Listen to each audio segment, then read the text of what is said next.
Alors, j'ai repris un peu le truc là. Je vais dire que, pour moi, notre Europe, l'idée simple, il me semble à réfléchir, c'est notre Europe, elle s'est construite sur trois grandes promesses. La démocratie, le progrès pour tous et la paix. Ces trois monnaies sont menacées par l'ébranlement contemporain. Et donc, le défi, c'est d'y répondre. Et je fais donc un truc sur la démocratie et la culture. Je fais un truc sur ensuite notre triptyque sécurité, climat, numérique. Et je fais un truc sur la géopolitique. Et au fond, mon truc, c'est de dire, et je le mets derrière toute la puissance, une puissance démocratique et culturelle, une puissance d'avenir, une puissance d'équilibre. Et je trouve que ça s'enfile très bien. Je le trouve très bien. Vous voyez autre chose qui est important de... C'était bien d'avoir un mot à mon avis très fort sur cette présidence sera aussi la présidence de l'égalité homme-femme et de l'émancipation l'égalité salariale, économique. Introduire les quotas.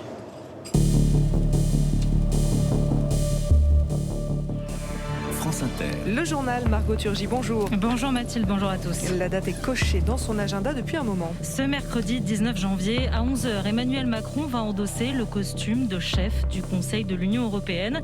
C'est la tradition. Quand un pays prend la présidence de l'institution, son dirigeant se plie à l'exercice du discours.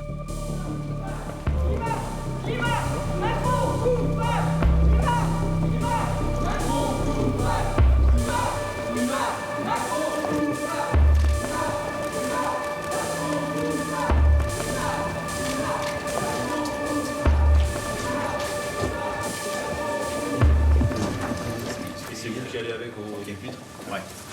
Ils ont de l'ambiance. Comme lesquels nous avons plutôt. C'est-à-dire? Ah là, oui. Bah, il faudrait pas que ce soit pendant la séance. Là, pour le coup. Non, ça serait l'heure des choses. Bon, bah, on va y aller. C'est 30. C'est 30 exactement. On va faire un truc très étonnant, c'est-à-dire qu'on va être à l'heure. On va respecter le temps.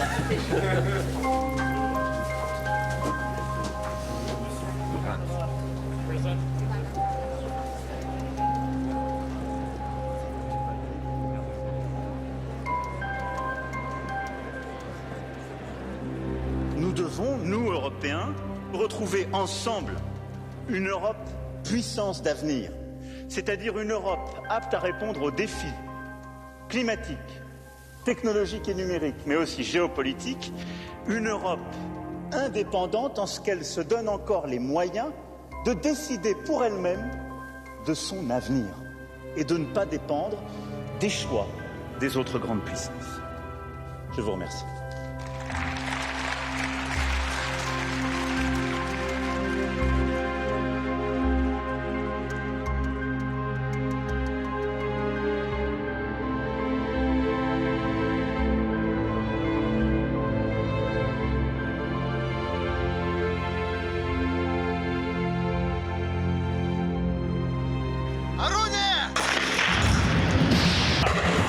Grande manœuvre aux portes de l'Ukraine. Moscou poursuit ses exercices militaires spectaculaires. Sur terre, comme sur mer, Vladimir Poutine montre ses muscles. Autour de l'Ukraine, la Russie masse ses forces. 100 000 hommes le long de la frontière, des soldats en Crimée depuis 2014 et désormais des missiles en Biélorussie. Dans des territoires comme le Donbass, des séparatistes pro-russes se battent déjà contre l'Ukraine. Craignant une invasion à tout moment, le président américain Joe Biden vient de placer 8500 militaires en état d'alerte, prêts à être déployés. Mais la Russie ne se laisse pas impressionner. De nouveaux chars arrivent ici, en Biélorussie, officiellement pour des exercices. Bon, ok. Tiens-moi au jus par télégramme et là je rentre. Ouais, merci. Ciao, ciao.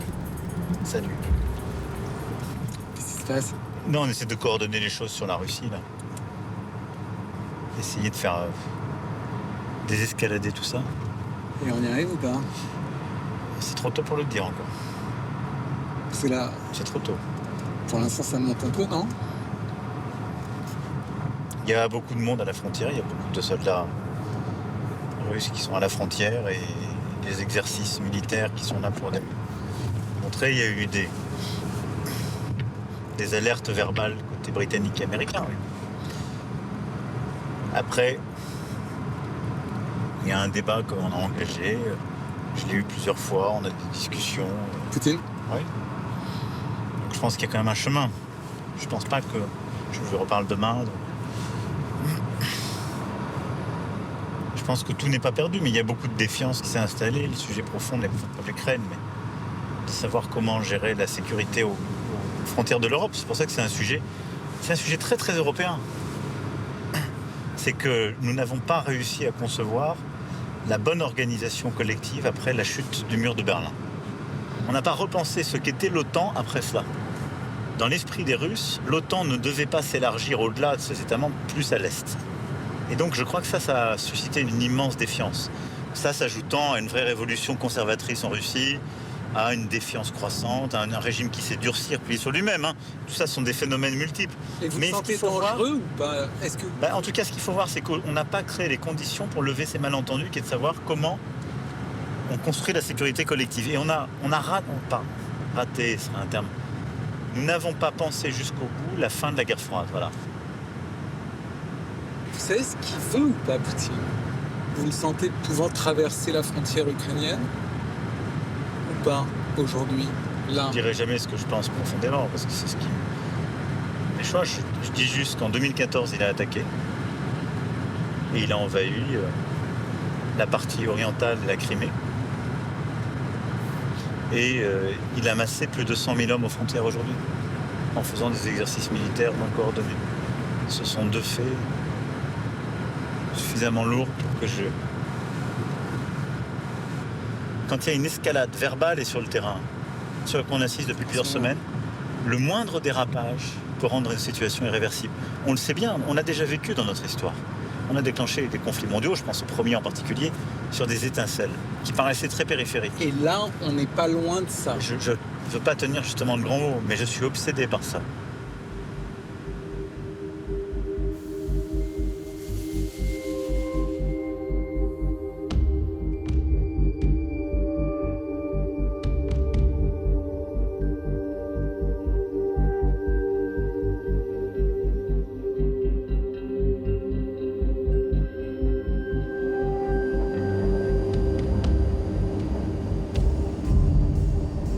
Face à face au sommet, Poutine-Macron rencontre à Moscou aujourd'hui. Rendez-vous à 16h heure française.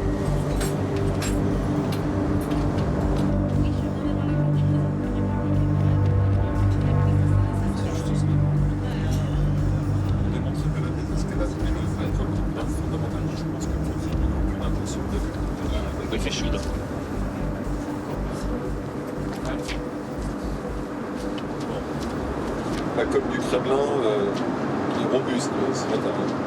Sur quel thème? Sur le thème tu es bienvenu, mais... La visite est très importante, mais il n'y aura pas de personne. Oui, leur intérêt est de gagner du temps. Et le nôtre aussi. peut-être de tirer le fil et de créer de nouvelles échéances.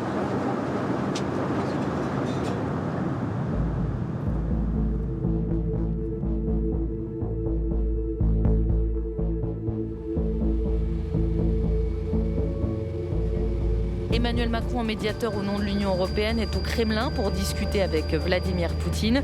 Un tête-à-tête en ce moment même autour d'un enjeu, l'Ukraine. Le président français sait que la discussion sera ardue, mais les deux hommes ne se sont pas donné de limite de temps. Cela fait plusieurs heures qu'ils discutent de l'Ukraine. Le président français espère amorcer une désescalade.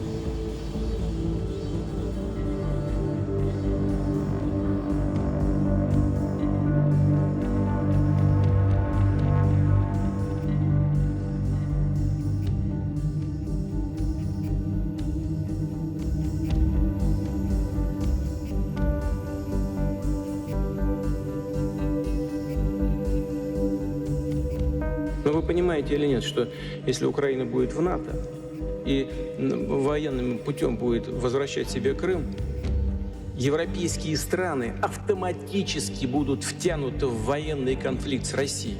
Конечно, потенциал объединенной организации НАТО и России несопоставим. Мы понимаем. Но мы также и понимаем, что Россия одна из ведущих ядерных держав. Победителей не будет. И вы окажетесь втянутыми в этот конфликт помимо своей воли.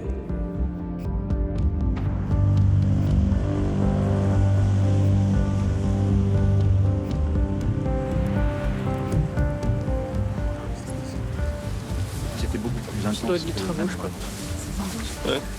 Dans la relation avec lui, c'était un peu... non, mais c'était parce que c'était une situation beaucoup plus chaude et tendue. Mais quand j'ai dit que la situation était plus incandescente qu'en 2008-2014, je pèse mes mots. Ouais. Je pense vraiment. Ouais. Ça, je pense que c'est une partie sur un truc. Au fond, je pense que leur analyse profonde, c'est tout intéressant. Il veut vraiment régler le truc. C'est intéressant. Ouais. Mais ça nous donne du grain à moudre pour la suite. Oui. Qu'il est prêt. Je pense que nous, le chemin qu'il faut poursuivre, c'est quand même d'essayer de les engager sur le fond, quoi. Et là, il y a un chemin. Ouais. Je pense que la situation, maintenant, est assez préoccupante.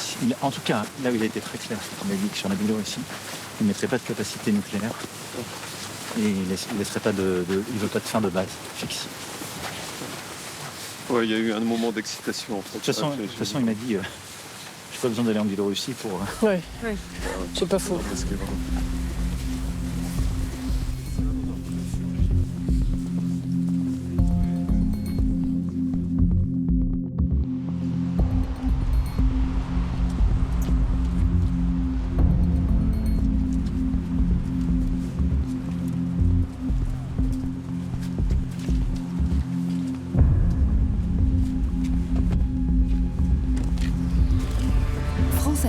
La prochaine étape, c'est donc Kiev. Aujourd'hui, Emmanuel Macron va tenter de faire avancer le dossier avec le président ukrainien, dont il a salué le sang-froid hier soir, alors qu'il y aurait de quoi être nerveux avec plus de 100 000 soldats russes à ses frontières. Volodymyr Zelensky, au pouvoir depuis 2019, ancien humoriste de télé, embarqué malgré lui dans cette crise.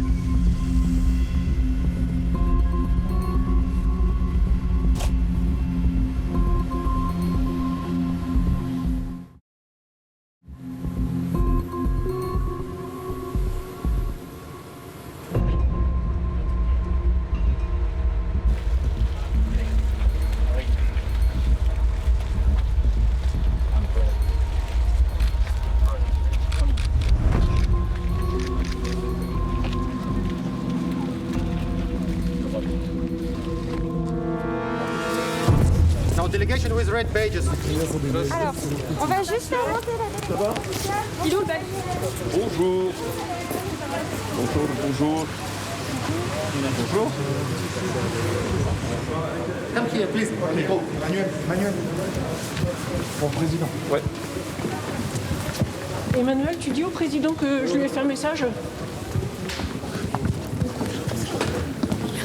Go, please.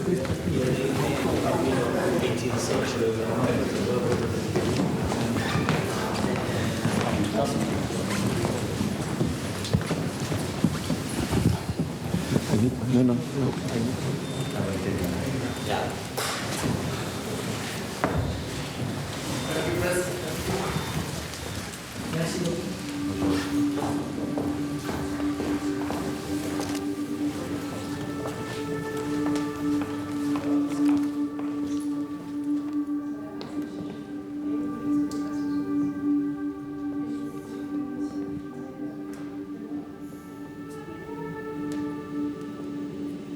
Signature de 370. Cablon, Michel, papier.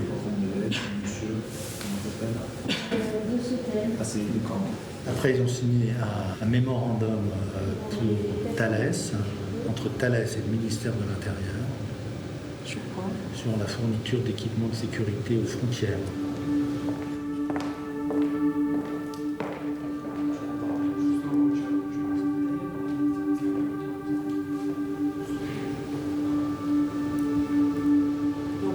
Donc aucun contrat n'est signé. Aucun contrat n'est signé.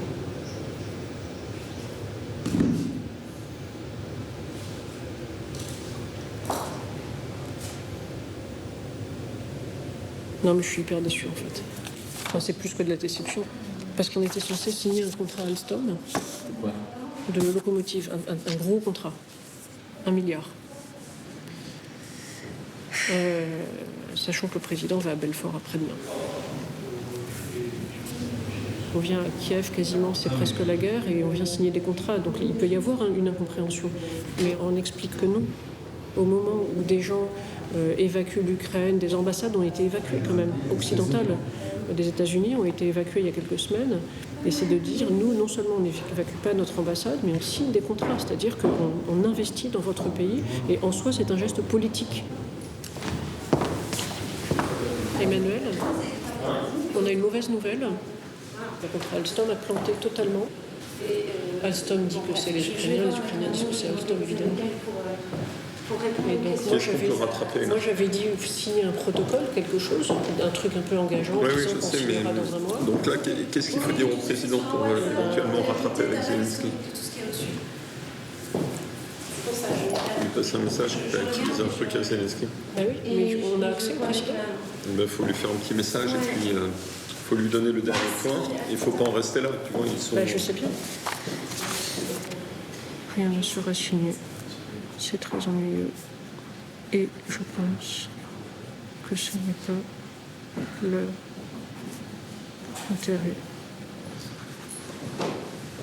Dire à Zelensky de signer un protocole d'accord sous vos auspices.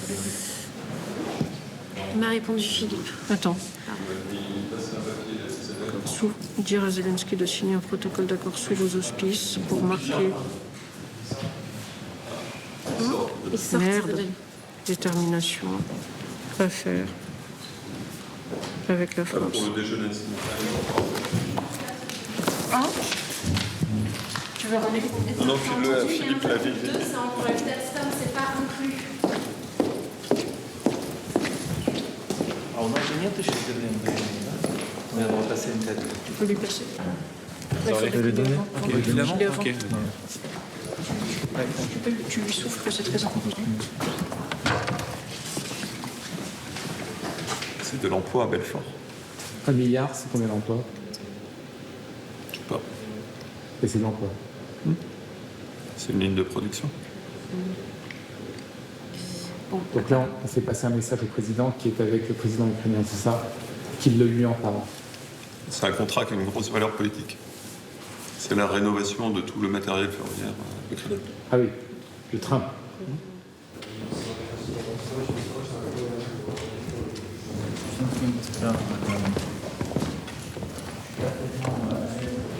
Andrei, can I see you a second, please, on this Alstom story? Because I think we can sign a protocol. Our bosses discussed it.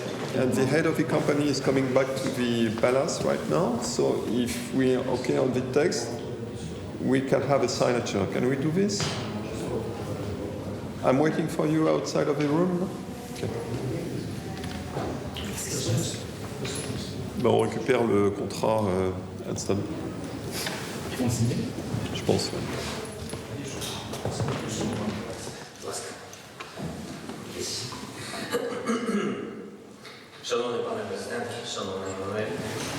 Monsieur Oleksandr Kamyshin, président du conseil d'administration d'Ukra-Lenitia, et Monsieur Henri Poupard-Lafarge, président directeur général d'Alstom, signent un protocole d'accord entre la société Alstom et Ukra-Lenitia.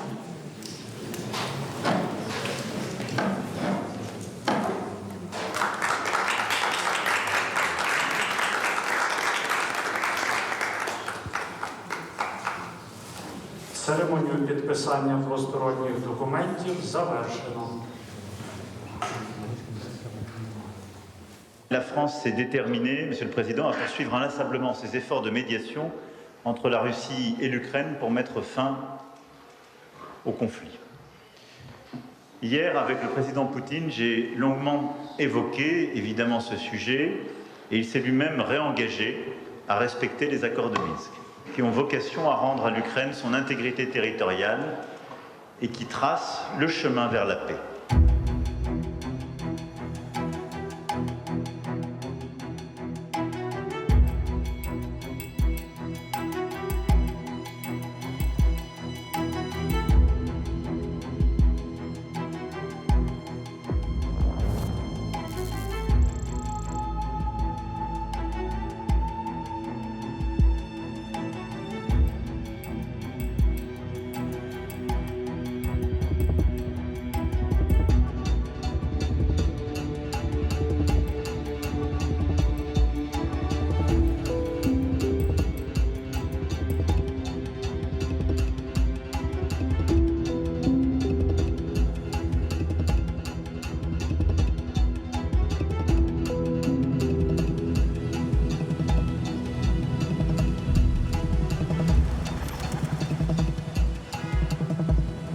La situation est dangereuse, mais il reste de la place pour la diplomatie, c'est ce qu'affirme l'Elysée. Malgré les escarmouches en Ukraine, Emmanuel Macron doit s'entretenir dans la matinée avec Vladimir Poutine.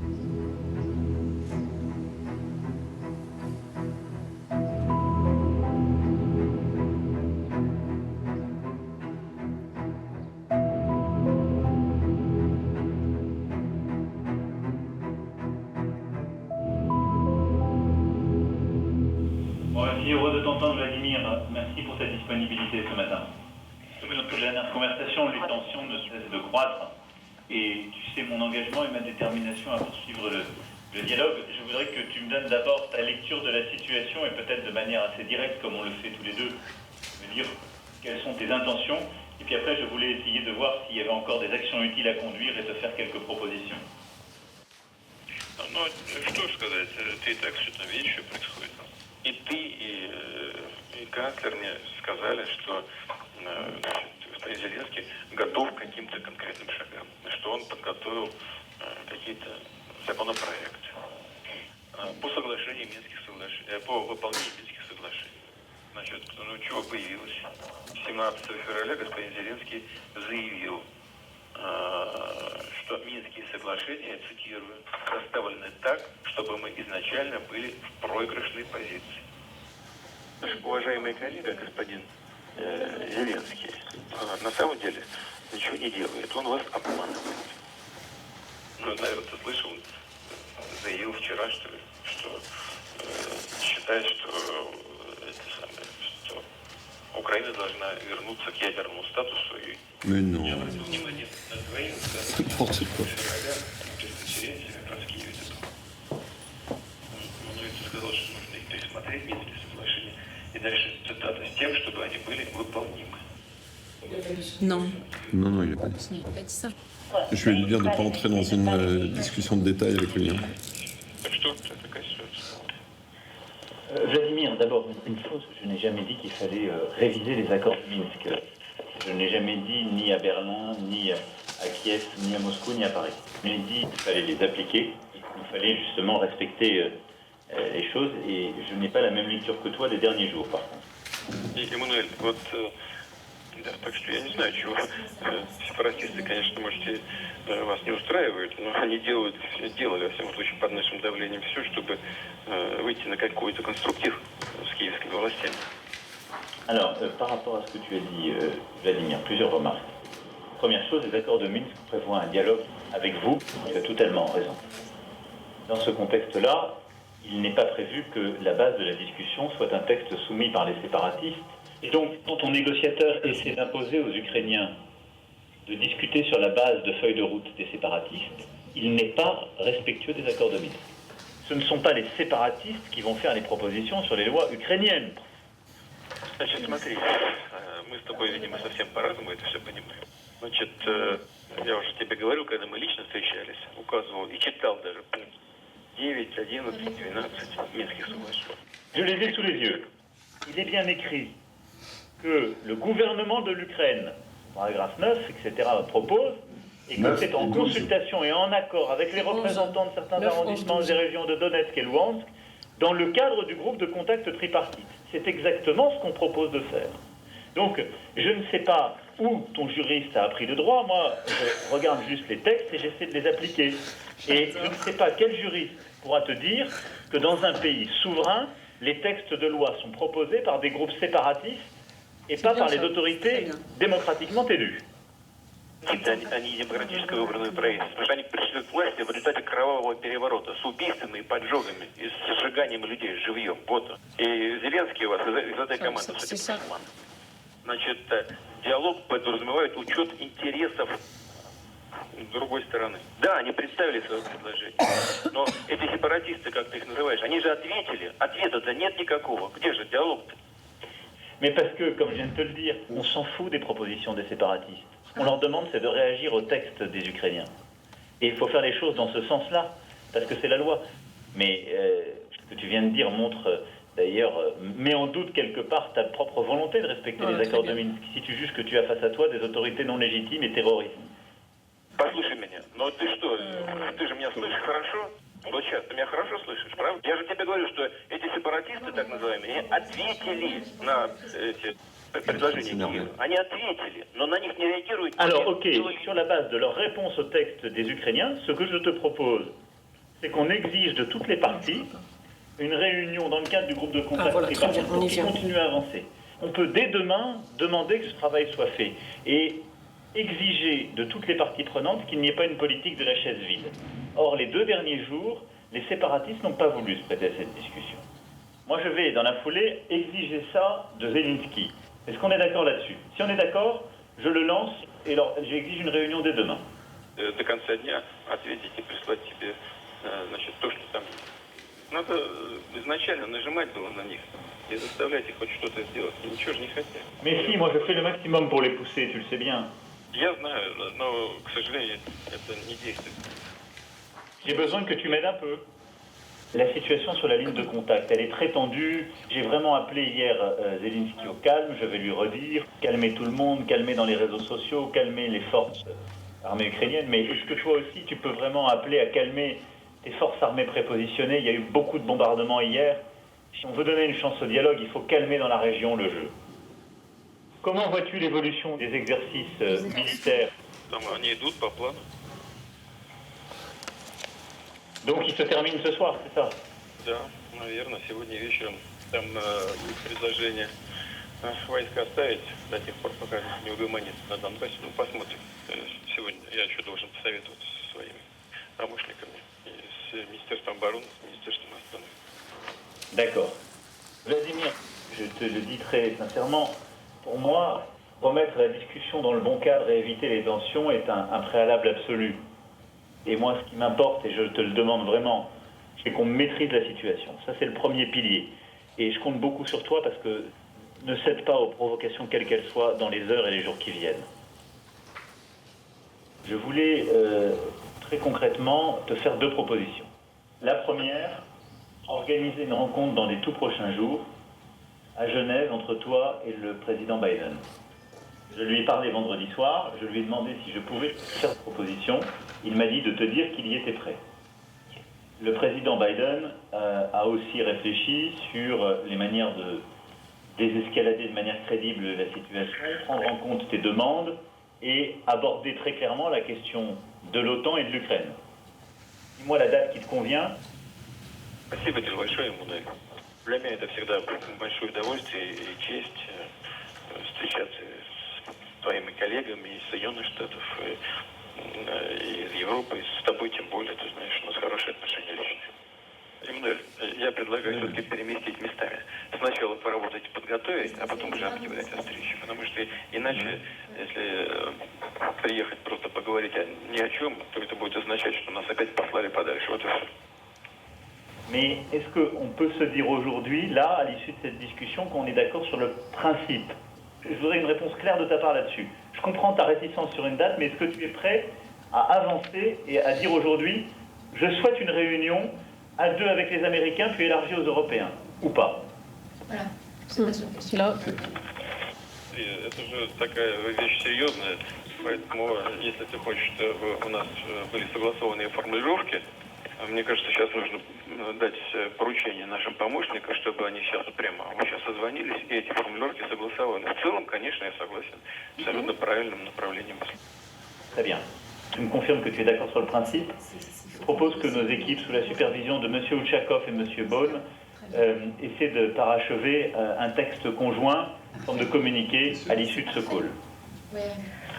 Я хотел идти играть в хоккей, разговариваю с спортивного зала с тобой, но прежде чем не отдам эти все команды и помощникам своим там, и соответствующим сотрудникам, буду приступать к физическим упражнениям.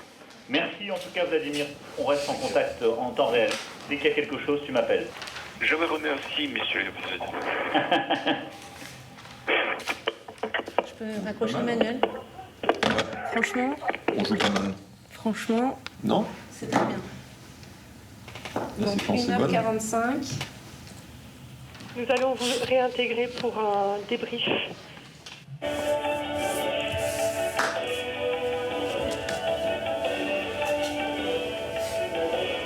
la musique de quoi ça? Je sais pas, c'est pour nous mettre dans l'ambiance du débrief, je pense.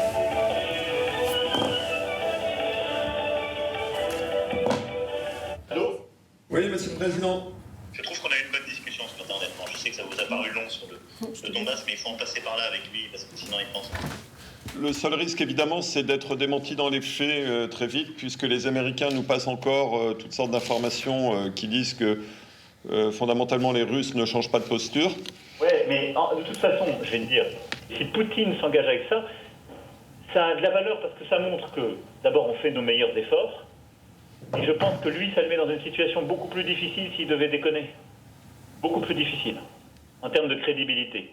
Et je veux dire, s'il fait un truc qui est contre ça, bah, moi, je suis hyper cohérent. Oui, oui, tout à fait. Jusqu'au bout, le type ment, j'en ai la preuve, regardez, voilà ce qu'il m'avait dit. C'est totalement différent, y compris. Nous, c'est très protecteur si les gens disent vous vous êtes fait traîner par les alliés. On va dire non, pardon, c'est pas fait traîner, le type nous a simplement menti. Exactement. Je pense que lui, c'est quand même pas son modus operandi de faire ça. Ce qui est très important pour moi, c'est de dire qu'on fait tous les efforts, on s'engage à faire tous les efforts utiles pour maintenir la paix dans cette période. Ok, très clair. Bon, merci beaucoup. Merci à toi.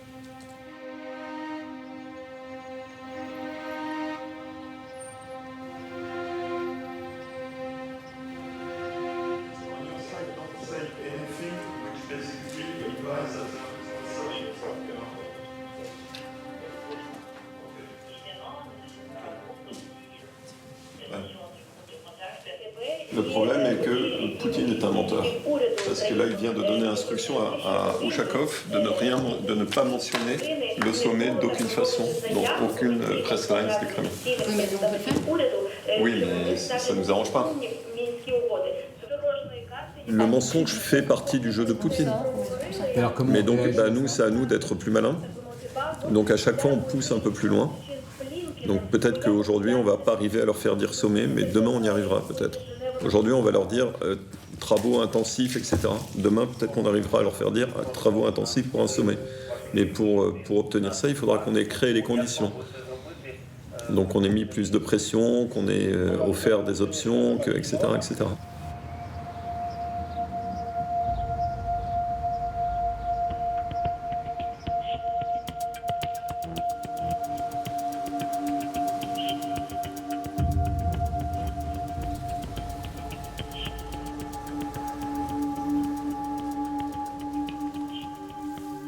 Считаю необходимым принять уже давно назревшее решение. незамедлительно признать независимость и суверенитет Донецкой Народной Республики и Луганской Народной Республики.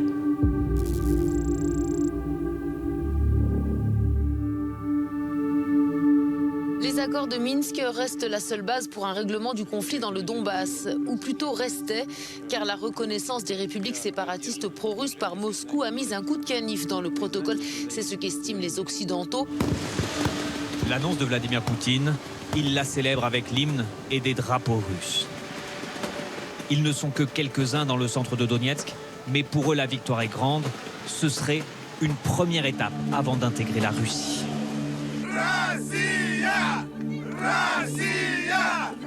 Dans la nuit, des habitants filment des colonnes de blindés. Tout le monde se demande si les Russes sont déjà là.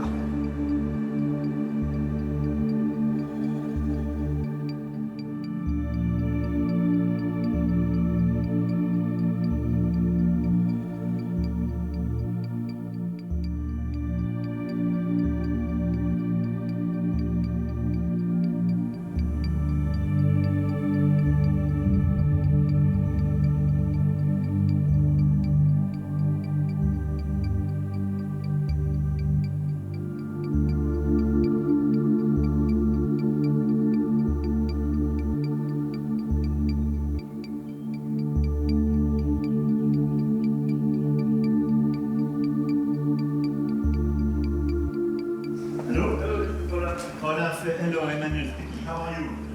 I'm busy all the day, as you are, and what is the station from your perspective? Discussing with many about the situation, we have a very good package agreed with the European Union.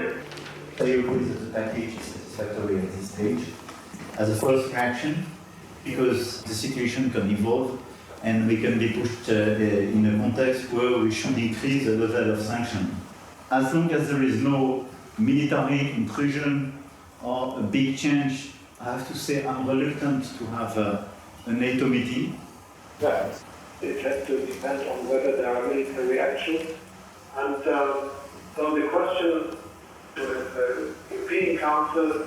European Council, I think it could make sense to have some scenario on the table and see how we organize ourselves collectively vis-à-vis Russia, because I think it makes sense to strengthen the European feeling and unity. Okay, I think this is a good plan. Okay, Olaf, so let's keep in touch. Yeah, thank you, bye-bye. Thank you, bye-bye. Mario, how are you? I'm fine, how are you? Not too bad, my friend. I just got Olaf, so the sanction will be fully validated for tomorrow. I will call you in order to make sure that we are all at the same page. So, at this stage, what the move made by Russia is a huge diplomatic aggression, but what is the main scenario, the central scenario? And it seems it's happening as we are speaking. Yesterday, it recognized the two republics of Luhansk and Donetsk. Today, they ask for solidarity to the Russian army because they are aggressed by the Ukrainians. And Putin asked to the Senate now, a few minutes ago, the authorization to send troops to help these republics. So, it will be the big game changer. Hello, Emmanuel. Hi. How are you, Boris? I'm very well. How are you doing? Not too bad, not too bad. I'm busy as you are on all this issue. So, how do you see the situation? I think that what Putin has done is a gross violation of international law. He's trying to divide everybody up, and we need to work out what we're going to do, because I think that we look weak, and he's just going to get what he wants, and we don't have a way of stopping it right now. Look, I think first we are validating the first bunch of sanctions, and I think this is a good way to react to this recognition as a first step. Yeah. It looks to me like he's going to keep going. And if he sends troops towards Kiev, if he launches a full-scale invasion, we need to work out, where we stand and how we unite. And I really feel we need to have a proper conversation about how we see this thing. I agree. And every time we try and negotiate with him, he does something more aggressive. I think we were right to negotiate because now he has the burden and clearly the responsibility to do so. But let's be clear altogether, none of us was ready and is still ready to go to Ukraine and send his troops to Ukraine. Because this is the unique reaction, let's be honest, with ourselves and with Ukrainians. And I agree with you that we have to strategize a little bit to see how we assess the potential evolutions of Putin, to see and to calibrate all together till where we are ready to go. I agree. It has a lot of value. Yeah. Okay, Manuel, it's great to talk to you as ever. Take care. All the best. Thank you. Take care. Bye-bye, my friend. Take care.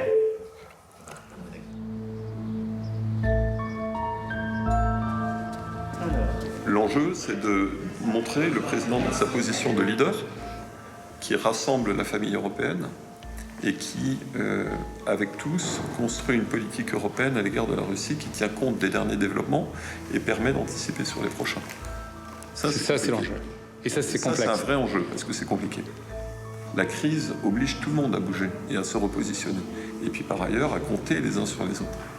Parce qu'on ne sait pas ce qui se passe au coup d'après dans la crise. Donc là, c'est le bon moment pour refaire de l'unité européenne et donc dépasser, au fond, les difficultés précédentes.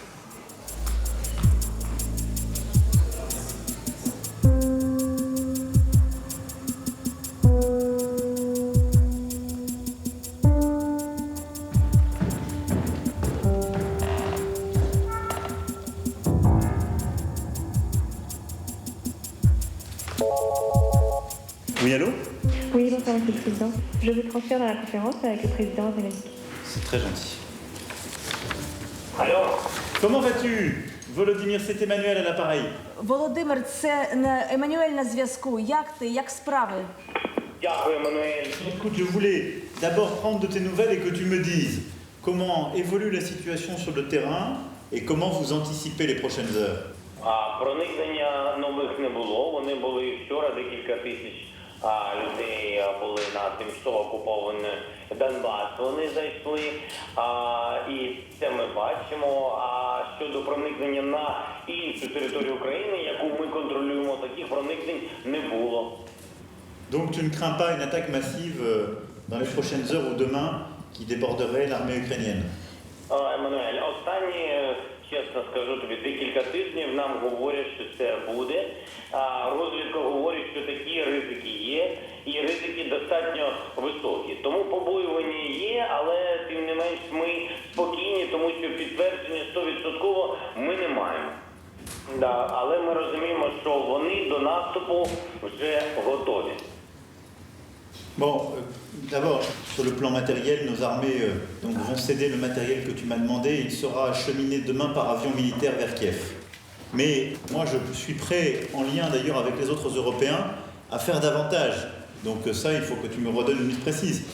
Це прекрасна новина. Дуже дякую тобі, друже. Це зараз дуже сильно нашим хлопцям допоможе. Найкращого. Дякую. Amitié et courage. Тримайся, дружньо.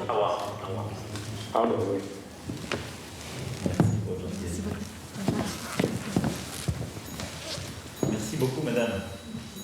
Bon. Il a combien du sang-froid, hein?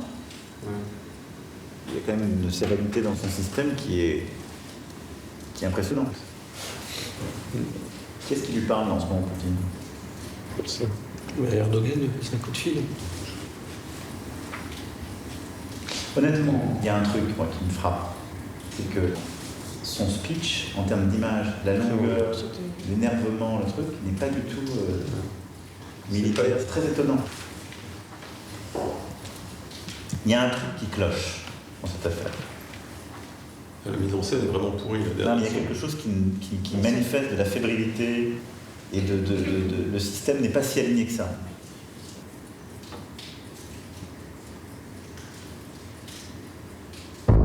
Des flashs lumineux, puis des déflagrations. À Mariupol, dans le sud-est de l'Ukraine, les bombardements russes ont commencé. Russia's invasion of Ukraine has begun. Missile strikes in the capital Kyiv. El presidente ruso Vladimir Putin ha ordenado la invasión de Ucrania. Er hat es getan. Wladimir Poutine greift die Ukraine an. Zu Land, zu Wasser, aus der Luft. Tout a basculé dans la nuit quand Vladimir Poutine annonce à la télévision, par surprise, une opération militaire. Кто бы ни пытался помешать нам, а тем более создать угрозы для нашей страны, для нашего народа, должны знать, что ответ России будет незамедлительным и приведет вас к таким последствиям, с которыми вы в своей истории еще никогда не сталкивались. Ici, les chars russes qui franchissent la frontière nord avec la Biélorussie. Autre point d'entrée pour ces colonnes de véhicules militaires, le sud, depuis la Crimée annexée en 2014.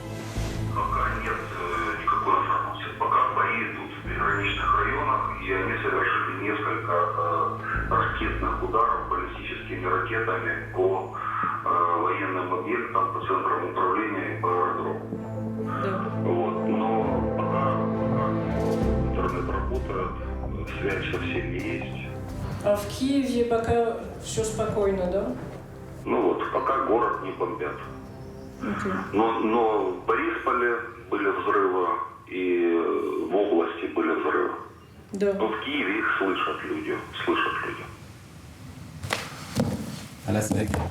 Ouais, c'est la guerre. C'est la guerre.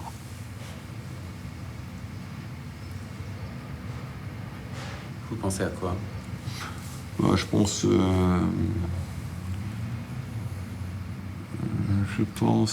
d'abord, je pense aux gens sur place parce qu'on a eu des nouvelles dans la nuit, des copains à Kiev. Le président vient de parler à Zelensky. C'est pas un jeu de rôle. C'est des gens qui risquent de mourir, Là, on a proposé à Zelensky, à son équipe, de se réfugier à l'ambassade si ça tourne mal à Kiev. Et puis, voilà, et puis, une chose à la fois, il faut faire chaque chose en son temps, mais c'est quand même très amer. Très amer. C'est bon?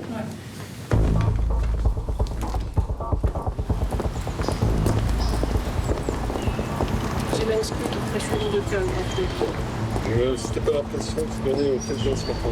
Ah, c'est vrai? Oui, il dit que c'est plus le même. Ah, oui. Bah écoute. On va y être là.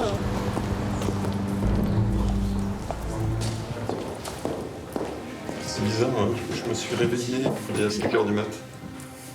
Et j'ai vérifié mon téléphone. Et là, j'avais les premières alertes sur le discours de Poutine. Et alors, j'ai un message de Zelensky pour Poutine. Et c'est quoi comme ça? Ben, c'est arrête.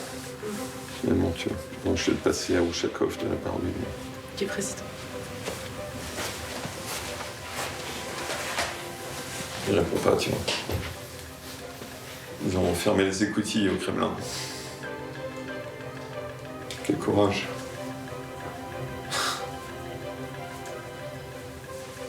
Voilà. Vous essayez de joindre le conseiller, votre homologue au Kremlin? Non. Il répond pas. C'est la 4e fois, là, tu vois. Ça veut dire quoi? Ça veut dire qu'ils ont le culot de faire la guerre, mais pas le courage de parler. Président discours. Là, tu vois.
là.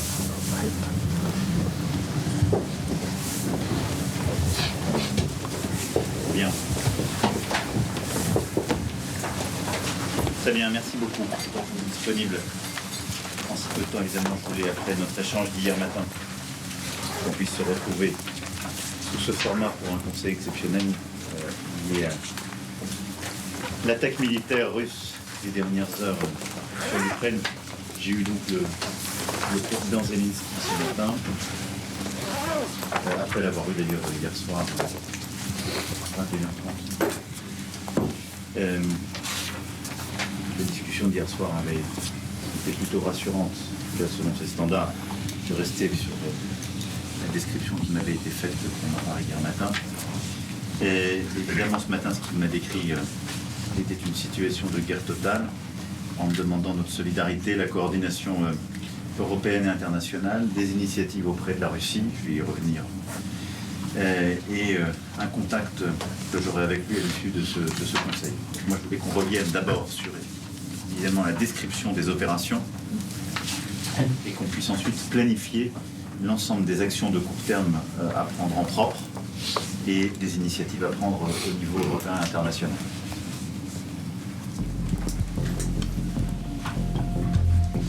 Mon général.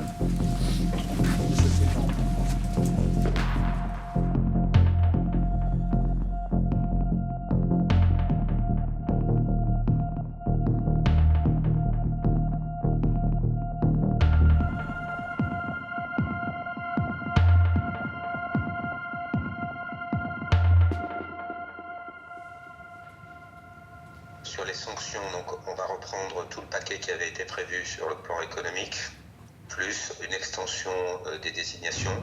Il y aura tous les membres de la Douma, il y aura tous les membres du Conseil de sécurité, sauf numéro 1 et numéro 2, Poutine et Lavrov. Ensuite, le service d'action extérieure, c'était Sanino, a suggéré une mesure coordonnée de rappel des ambassadeurs à Moscou pour consultation. Je suis pas sûr, ça.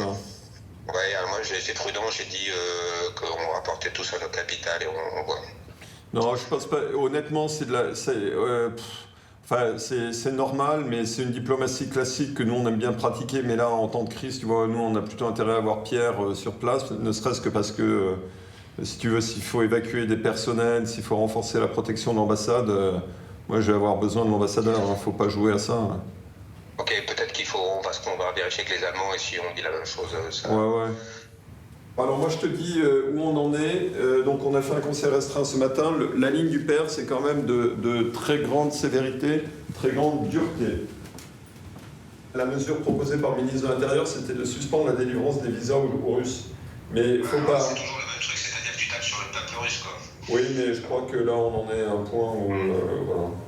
Donc on demande de se coordonner et on n'octroie plus de visas, c'est ça? Ouais. Ok. On fait un compte rendu de tout ça. Merci. Super, je te remercie beaucoup. Je vais vous dire ma détermination à vous protéger. À vous protéger et à agir. Et à agir. Sans relâche. Ouais. En ces heures troubles. En ces heures troubles. Un truc sur l'unité, quoi. Où les fantômes de la Seconde Guerre mondiale sont convoqués. Ouais, où semble renaître les fantômes du passé, tu vois, ça suffira. Nous devons rester unis autour des principes qui nous font. Des principes qui font ce que nous sommes. Ouais, et qui sont aujourd'hui attaqués. La liberté. La liberté, la souveraineté. Et la démocratie. Et la démocratie. Tu me l'envoies comme ça, je fais un relissage. Tout de suite.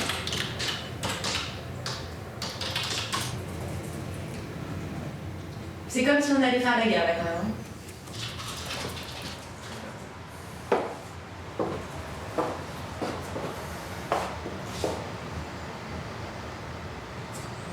C'est quoi? C'est grave. Je le pense vraiment. Le fait qu'une grande puissance comme la Russie... C'est un membre permanent du Conseil de sécurité qui envahit un État et qui lui dénie son existence. Et puis il faut regarder la propagande russe à grand renfort de convocation des références de la Seconde Guerre mondiale. Enfin, c'est d'une gravité extraordinaire. Et je n'ai jamais vu une crise pareille. Donc, Parmi les questions qui se posent, c'est la robustesse des sanctions qui vont être mises en place. les sanctions vont être maximales, ouais. Parce que si on ne sanctionne pas une telle violation de la Charte des Nations Unies, hein. C'est pas moi qui le dis, c'est le secrétaire général de l'ONU, de la Charte des Nations Unies et de la notion de souveraineté égale des États et des peuples sur le territoire européen, tout est possible. C'est-à-dire ? Mais tout est possible. N'importe quoi peut être fait quand il n'y a plus de règles. C'est-à-dire qu'en fait, n'importe qui peut attaquer n'importe... C'est la guerre, en fait. C'est la possibilité de la guerre.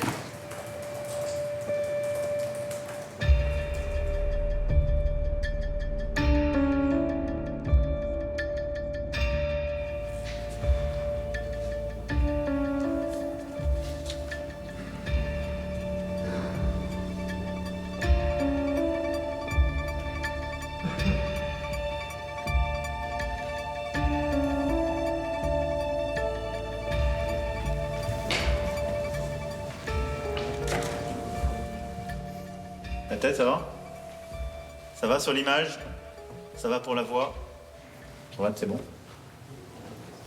Très bien. Monsieur le Président, vous voulez. Françaises, Français, mes chers compatriotes, cette nuit, la Russie a engagé une attaque militaire massive contre l'Ukraine. Ce choix délibéré, qui contrevient à tous les engagements pris par les autorités russes. Brigitte? Et après, il y a un petit morceau au milieu. Qu'est-ce qu'il y a? Le son n'est pas bon? Faut pas en même temps. Parce qu'il n'y a pas de ton. Pardon. Allez, reviens au début, on reprend. Françaises, Français, mes chers compatriotes, cette nuit, la Russie a engagé une attaque militaire massive contre l'Ukraine. En ces heures troubles, où renaissent les fantômes du passé et où les manipulations seront nombreuses. Ne cédons rien de notre unité. Unité autour de nos principes de liberté, de souveraineté et de démocratie. Celle-ci est bonne? Oui.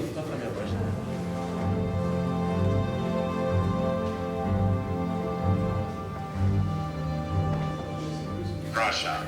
That is very terrible what they do. So you know that they are now in some more cities, the centers of some regions. So they are tanks, airplanes already. They are there, and now they're in Kiev. We are fighting in Kiev. I mean,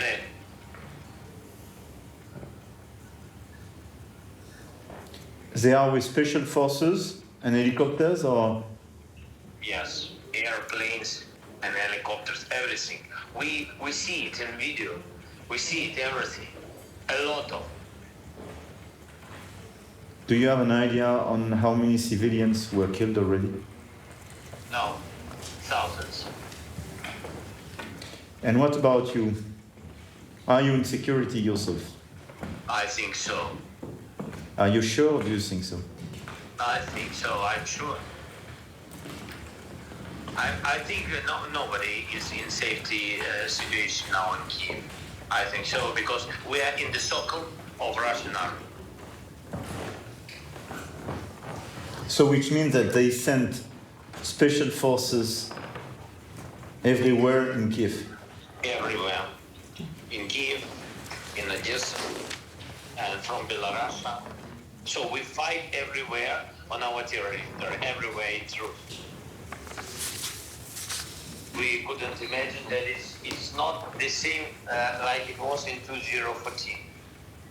So it's much better, much more. I mean that much more. No, it's clear. It's total war.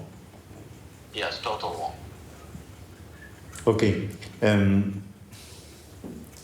Okay. Yes. So I think, Emmanuel, it's very important to you to speak with Putin and very important to make anti-war coalition. We are sure that European leaders and Biden can connect and call him and say stop. He will stop. He will listen to you. And what I want to say, just stop the war and speak with him. But he will ask till where you are ready to go. You're ready to sit down around the table and start negotiating? Of course. Okay. We have to. Of course, we have to. Okay. Volodymyr, as soon as I have feedback from this side, I will do it. And let me revert to you on what we can do. I mean, for sure, very few things on the Russian side, but let me see with my people what could make sense to help on this issue. Okay, thank you. No, take care. Thank you, bye. Take care.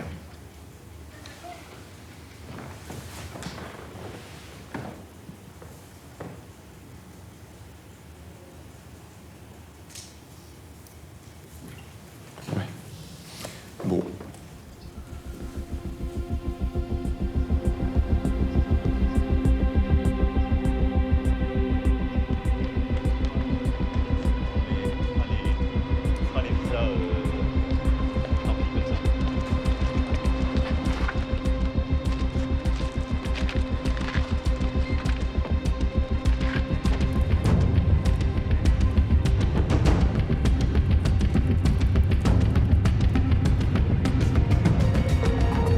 Les 27 pays membres de l'Union européenne se réunissent ce soir à Bruxelles pour prendre de nouvelles sanctions contre la Russie. On parle de sanctions aux conséquences massives et sévères pour Moscou.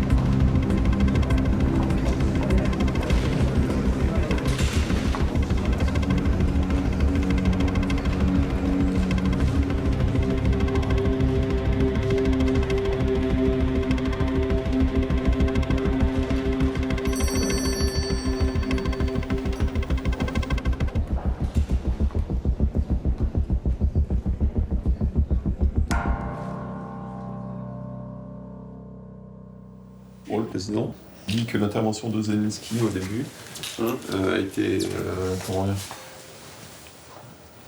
pas facile à gérer, très émotionnel, et en fait lui a conclu son propos en disant maintenant ce que je vous demande c'est de me faire rentrer dans l'OTAN.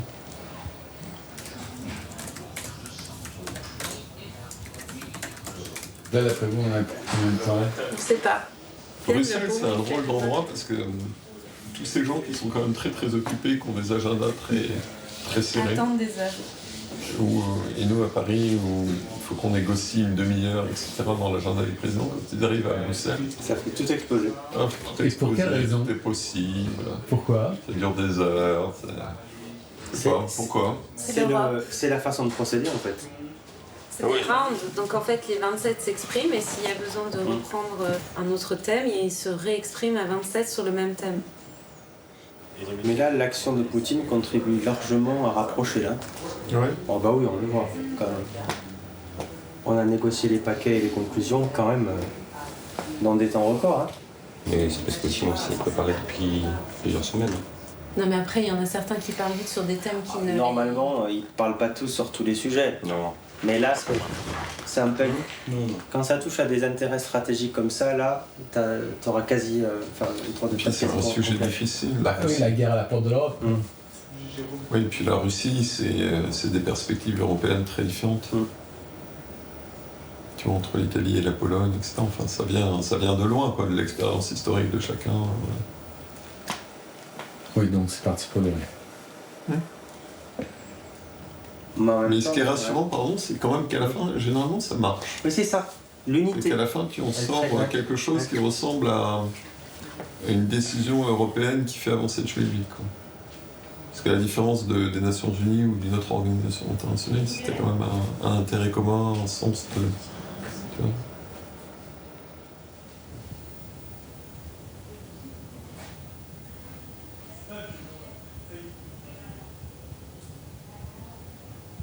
Ça va? Ça va, oui. Ouais. Alors, ça va? Ça va bien?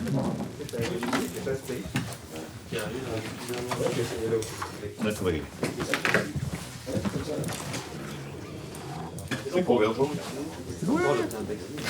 Honnêtement, c'était pas mal. C'était assez émouvant. Surtout quand on entend Zelensky au début. Et après, on comprend toujours des choses dans ces moments-là. Président, ils sont prêts. Eh ben, on y va. À l'assaut.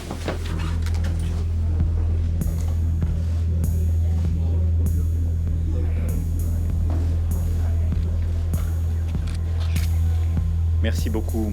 Bonsoir, mesdames, messieurs. L'Union européenne a décidé donc d'infliger des coups très sévères à Moscou sur à la fois des personnes et des secteurs. The first is the financial sector. Second, the energy sector. The third is the transport sector. Fourth are export controls and the ban of export financing. And finally, visa policy. Les temps tragiques de l'histoire reviennent. La guerre est là, sur notre sol. Et donc, si besoin était d'avoir la démonstration que l'Europe n'est pas simplement un marché de consommateurs, mais bien une puissance qui doit penser son indépendance énergétique, sa transition climatique par elle-même, qui doit penser une Europe de la défense capable de protéger ses frontières, ses citoyens. La guerre que nous sommes en train de vivre nous le démontre cruellement. Dans les temps tragiques que nous vivons, l'Europe n'a d'autre choix que de redevenir, peut-être de devenir, oserais-je dire, une puissance. Je vous remercie. Thank you and see you soon. Merci beaucoup. Le jour vient de se lever sur Kiev quand soudain, un missile russe frappe cet immeuble d'habitation. Sur 4 étages, des appartements ont été soufflés. 80 habitants, parfois blessés dans l'explosion, ont été évacués. On ignore encore le nombre exact de victimes.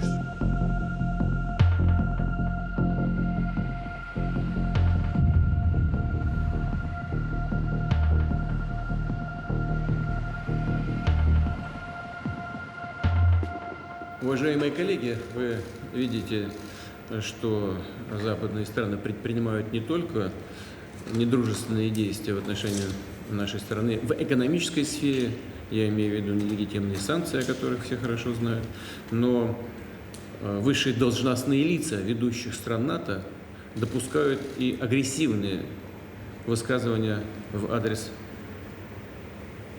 нашей страны. Поэтому приказываю министру обороны и начальнику генерального штаба перевести силы сдерживания российской армии в особый режим несения боевого дежурства. Cette déclaration, cette force de dissuasion, c'est pas quelque chose auquel on pouvait s'attendre, même de la Russie. Écoutez, j'ai tout simplement du mal à trouver mes mots. Enfin, c'est une émotion non feinte. Ça fait depuis Hiroshima que cette question est un tabou. Enfin, je m'exprime avec la plus grande des gravités. Il met en alerte les forces de dissuasion nucléaire. Enfin, je ne sais pas si vous vous rendez compte. Ça vous fait tous réagir ici en plateau. C'est un signal terrible, dire envoyé au monde entier. Il faut être honnête. Hein. C'est pas uniquement envoyé à l'OTAN.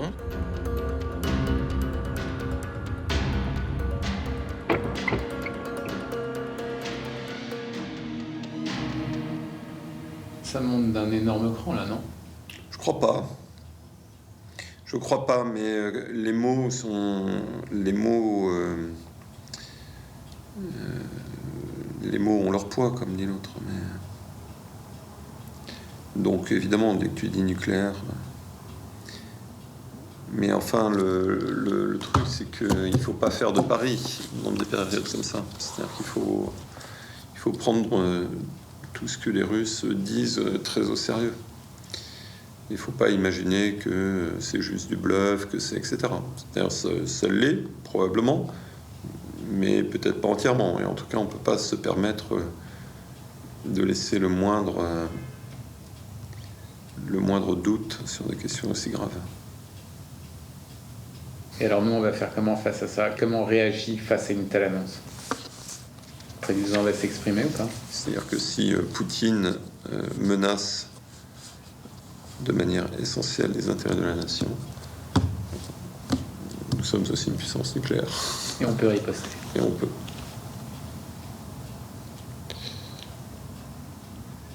Ah, c'est le grand jeu, là, hein, ça rigole plus. Ça rigole plus.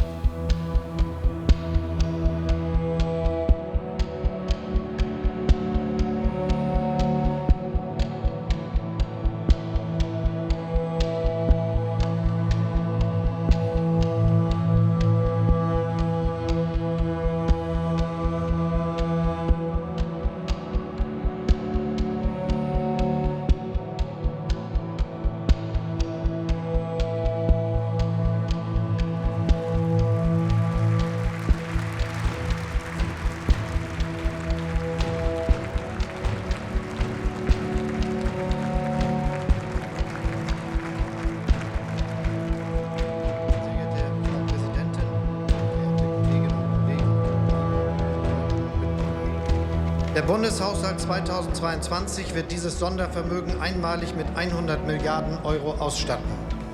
Die Mittel werden wir für notwendige Investitionen und Rüstungsvorhaben nutzen.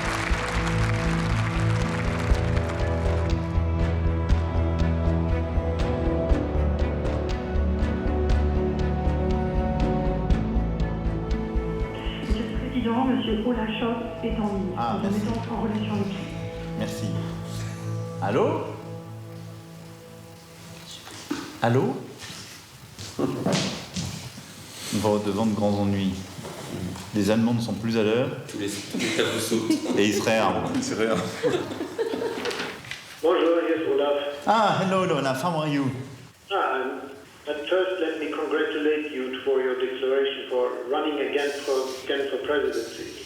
Yes, this is the beginning. Now I have to compete to run to try to win. So, but thank you, Olaf.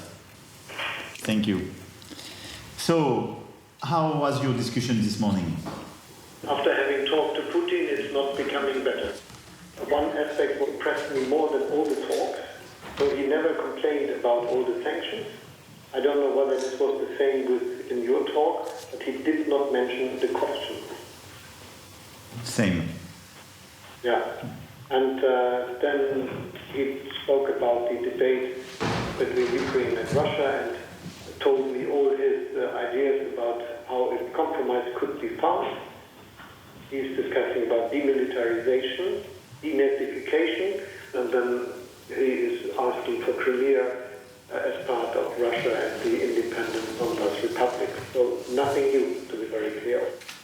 And when I asked him whether there should be possibly a meeting in the Ukraine format earlier or later with you, me, Zelensky and him, Putin, he was not refusing it totally, but saying two things.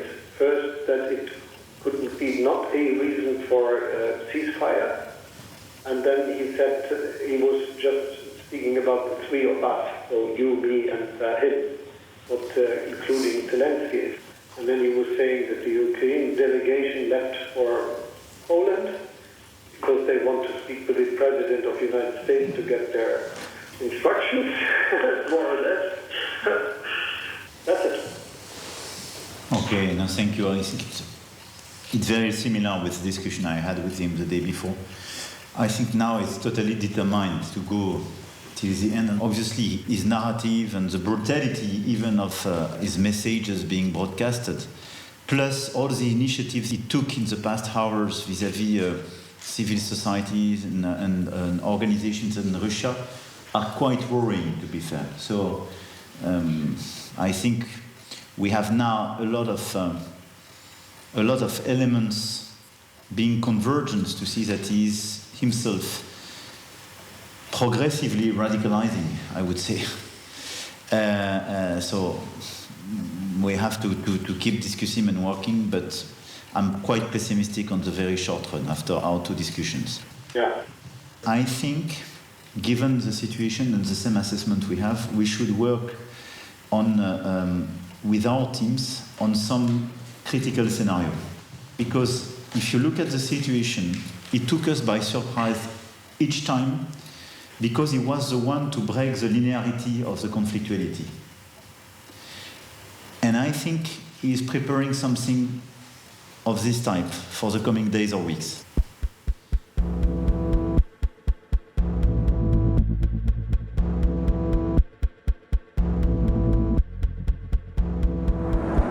Dans la nuit ukrainienne, la crainte du pire. Il est un peu plus d'1h du matin lorsque des tirs de chars russes retentissent. Cette fois, c'est au cœur d'un site nucléaire. Le responsable de la centrale lance un cri d'alarme. À la suite de frappes, il y a le feu dans la centrale nucléaire. Je répète, à la suite de frappes des forces russes sur la centrale, un incendie s'est déclaré. Le site touché est la plus grande centrale nucléaire d'Europe. Ses 6 réacteurs sont stratégiques. L'incendie est à tout juste 500 mètres. Un laboratoire et un bâtiment administratif sont en proie aux flammes.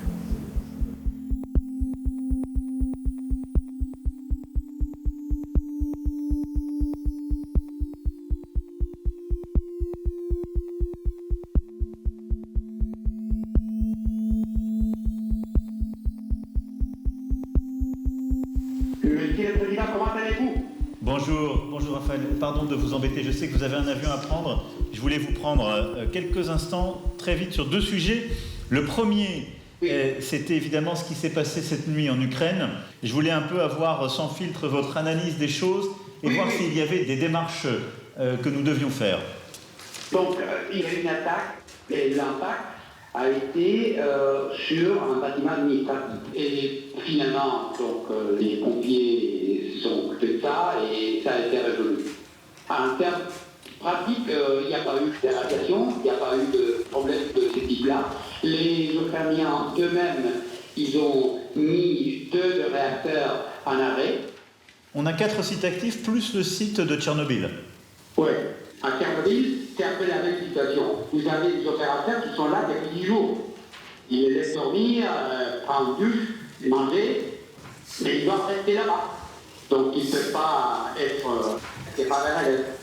Donc c'est une manière d'opérer qui n'est pas tenable. Si on a un problème, les répercussions seraient terribles et bien au-delà du conflit militaire lui-même. Je pense que l'avenir du nucléaire en soi serait vraiment compromis. Parce qu'aujourd'hui, monsieur le directeur général, vous n'avez pas d'enquêteurs sur place et vous n'avez pas de personnel du tout sur place. Non. Et je ne peux pas envoyer quelqu'un sans garantir que les cadres de sécurité soient parfaits. Donc, on devrait définir un statut spécial que du côté russe, ils acceptent notre présence et du côté ukrainien, ils acceptent qu'il y a une présence de facto russe. Exactement. Bon, ok, je suis prêt à soutenir dès cet après-midi ça, et du coup, je vais essayer d'en parler avec Poutine et Zelensky avant lundi.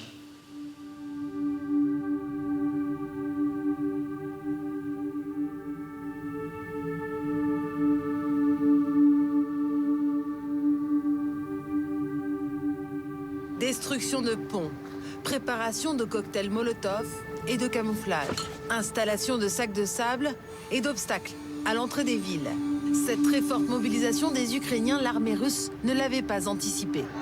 Au sud, dans la région de Kherson, ville passée sous contrôle russe, ces Ukrainiens osent défier les militaires en face à face. Ils crient « Rentrez chez vous » et brandissent le drapeau national. Les Russes tirent en l'air pour tenter de les disperser.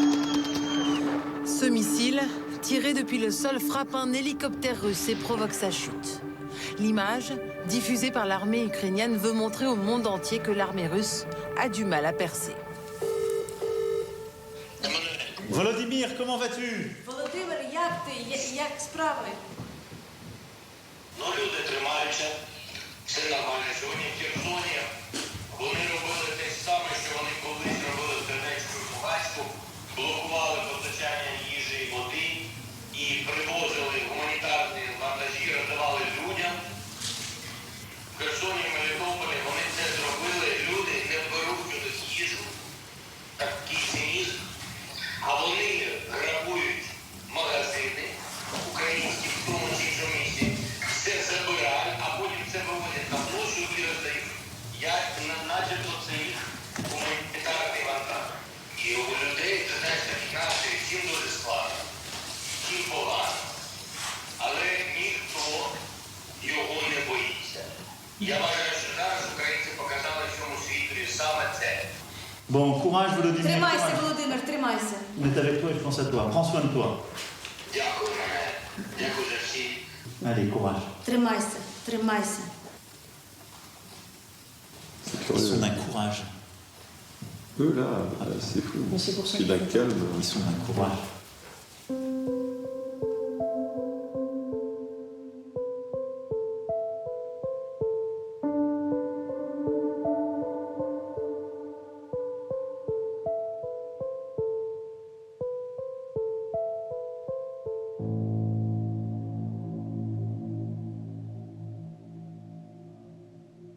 За життя дітей, за рівноправність, за демократію. І це дає нам повне право зробити наступне. Ми звертаємось до Європейського Союзу щодо невідкладного приєднання України за новою спеціальною процедурою.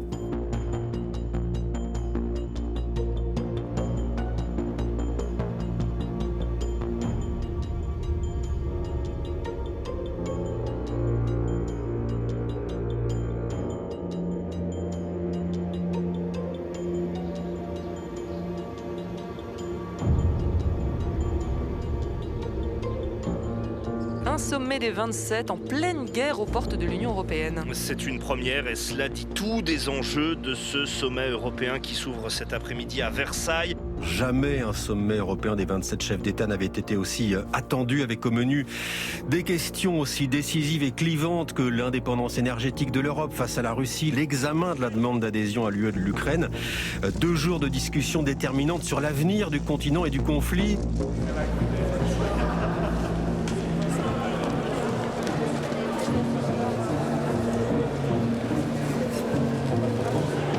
On y va, c'est fini.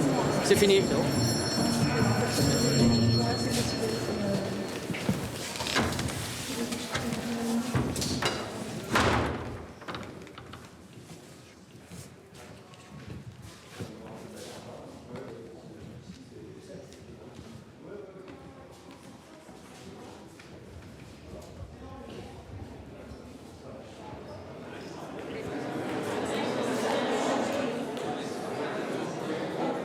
Jusqu'à quel point on peut dire que l'Ukraine va rejoindre l'Union européenne?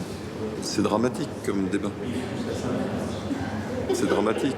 Kiev est encerclé. Demain, il peut se passer des trucs terribles en Ukraine. L'Ukraine a demandé à rejoindre l'Union européenne. Qu'est-ce qu'on dit? On a envie de dire oui, forcément. Mais est-ce qu'en disant oui, on empêche la guerre? Est-ce qu'en disant oui, on est sûr qu'on est bien capable d'intégrer l'Ukraine? C'est-à-dire de faire participer l'Ukraine au projet politique que l'Union européenne représente. Est-ce que l'Ukraine est capable, par exemple, tu vois, des dispositions toutes simples, mais tu prends la corruption, les règles de passation des marchés publics, standards démocratiques, etc. Est-ce que l'Ukraine est au standard? La vérité, c'est que l'Ukraine ne l'est pas. Mais est-ce que dans un contexte aussi dramatique qu'aujourd'hui,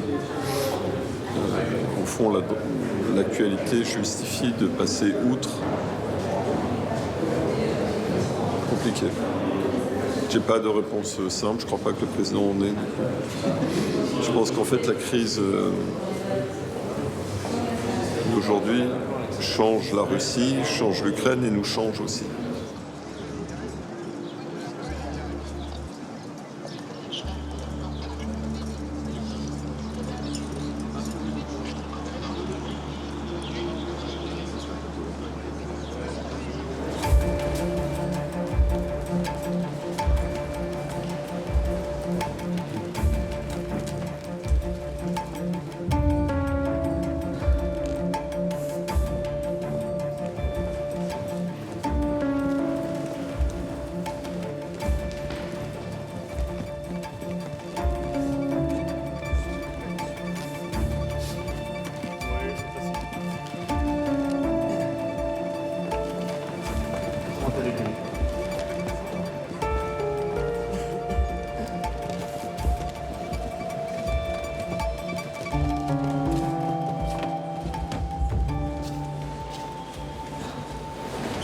C'est bon?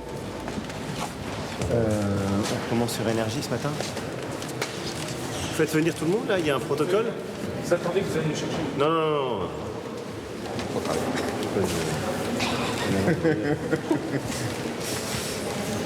Ça va Mario? It seems you are the only serious guy. Huh? It seems you are the only serious guy. Well, I respond to the appeal.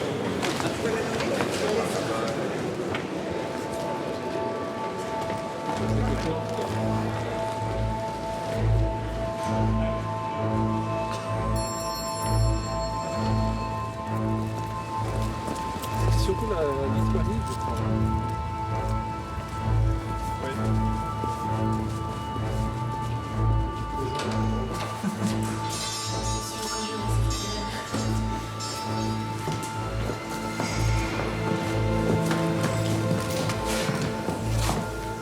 C'est plus cosy ici, tu vas voir. Beaucoup plus cosy. C'est l'appartement de Marie-Antoinette, dis donc. C'est vrai? C'est cosy, non?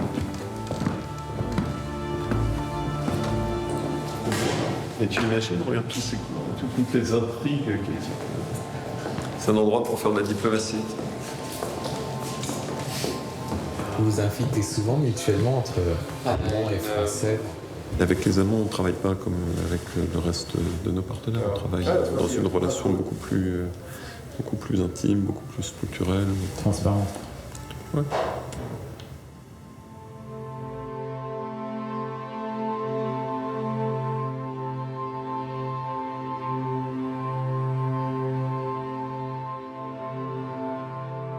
Il y a les mesures que l'on doit prendre à l'égard de la Russie, il y a donc le débat sur les sanctions que l'on peut ou que l'on ne peut pas mettre en œuvre à l'égard de la Russie. Donc là, il y a un débat qui est très vif sur la question du gaz et du pétrole. C'est-à-dire ? Un pays comme l'Allemagne, par exemple, n'a pas tellement envie de mettre des sanctions sur le gaz, parce qu'il importe beaucoup de gaz. Aujourd'hui, si on fait ça, je crois qu'il y a une... Parce que c'est pas que le gaz, c'est gaz, huile et charbon. Gaz, pétrole, charbon. Ouais. Pétrole, voilà. Gaz, pétrole, charbon. Et si on renonce à tout cela, je crois que la conséquence serait une forte récession en Allemagne. Problème de pouvoir d'achat majeur. Ouais. Qui dit récession en Allemagne, il dit récession en Europe. Et pour la plus grande économie en Europe, de prendre une décision comme ça et de dire, avec des conséquences, on se débrouillera après. À savoir l'Allemagne, ouais. C'est pas vraiment une politique responsable, non? Et vous êtes d'accord avec votre homologue? Ah non, moi je fais pas ça. Je fais ça. C'est que je suis maladroit. Non? Je suis d'accord. Oui, il est d'accord. Quoi? C'est comme ça que ça se règle. Je suis d'accord, non? Je pense que nous, on a une sensibilité qui est un peu différente, parce que on n'a pas la même dépendance, on en a d'autres certainement. Et je pense aussi qu'au fond, notre anticipation, c'est qu'à un moment, il faudra accepter si Poutine continue, il faudra accepter de payer plus cher. C'est un peu, on sait que les sanctions lui font mal, on sait qu'elles nous font mal à nous. Payer plus cher, ça veut dire quoi? Ben, ça veut dire payer le gaz plus cher, payer le pétrole plus cher, parce qu'on met des sanctions sur la Russie. Et qu'on va ailleurs en chercher. Oui, mais c'est pas. Encore une fois, on revient au même problème. Sur les marchés pétroliers, on a un problème de prix. Sur le marché du gaz, on a un problème de disponibilité. Ouais, c'est ça. Donc, ce qui est un problème plus important pour l'Allemagne que ça ne l'est pour nous, mais qui, de toute façon, peut très rapidement créer d'autres problèmes, y compris entre l'Allemagne et la France et d'autres partenaires. Parce que si, par exemple, il faut aller chercher du gaz norvégien pour le substituer du gaz russe, ben nous, on va se retrouver en compétition pour le gaz norvégien. Vous êtes d'accord avec ce que vient de dire Emmanuel Beaune? Ouais. Tout à fait. Je crois que pour le gaz, si ce n'était que payer plus cher, on pourrait en parler. C'est pas que nous sommes avares. Le problème, c'est qu'il n'y en a pas. Il n'y en a pas assez dans les quantités nécessaires qui pourraient être acheminées avec des bâtiments existants, libres, et des contrats à souscrire dans les temps nécessaires. Le Qatar, tous les contrats sont faits. C'est des contrats à terme. Avec l'Asie. Donc, ils n'ont pas de gaz libre à vendre à nous comme ça. Les contrats sont souscrits pour des années avec les pays de l'Asie. Bienvenue à la conférence de presse à l'issue de notre réunion informelle. Cette déclaration de Versailles, qui a été approuvée formellement il y a quelques instants, restera dans les annales du projet européen. La façon dont nous répondons aujourd'hui à l'odieuse attaque de la Russie contre l'Ukraine va déterminer tant l'avenir de l'Ukraine que celui de notre Union et même au-delà du continent européen.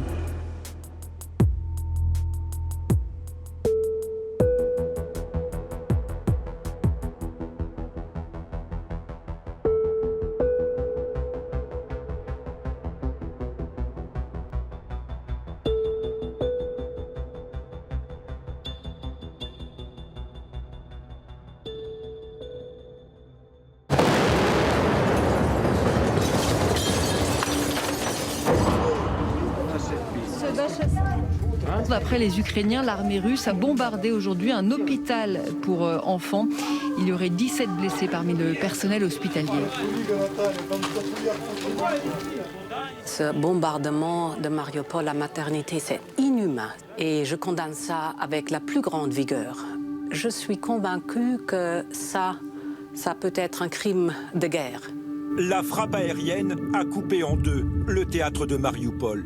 À l'intérieur, des centaines d'habitants étaient réfugiés dans les sous-sols. Combien étaient-ils exactement? Les autorités de la ville avancent un premier bilan qui fait état de 300 morts. À l'avant et à l'arrière du bâtiment, le mot « enfant » est inscrit en russe. Une alerte bien visible. Російська авіація цілеспрямовано скинула надпотужну бомбу на драматичний театр у центрі міста. Vue du ciel, Mariupol est une ville rasée. La cité côtière a pris un visage funèbre. Des immeubles calcinés, des magasins ravagés, le résultat de 3 semaines de siège sur la ville ukrainienne. Intentionally targeting civilians is a war crime. After all the destruction of the past 3 weeks, I find it difficult to conclude that the Russians are doing otherwise. Une vision d'horreur, elle nous parvient de Boutcha, près de Kiev, en Ukraine, des corps qui jonchent les rues, plus de 300 cadavres retrouvés. La communauté européenne est sidérée.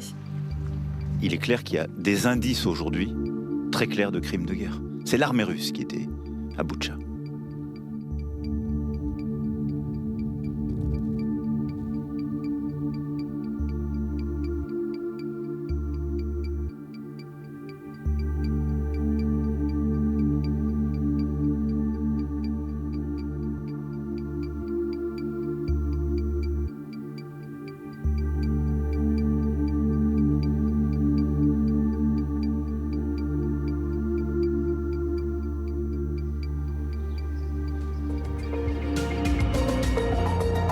À 15 jours seulement de la fin de la présidence française de l'Union européenne, le suspense reste entier sur un éventuel déplacement du chef de l'État à Kiev.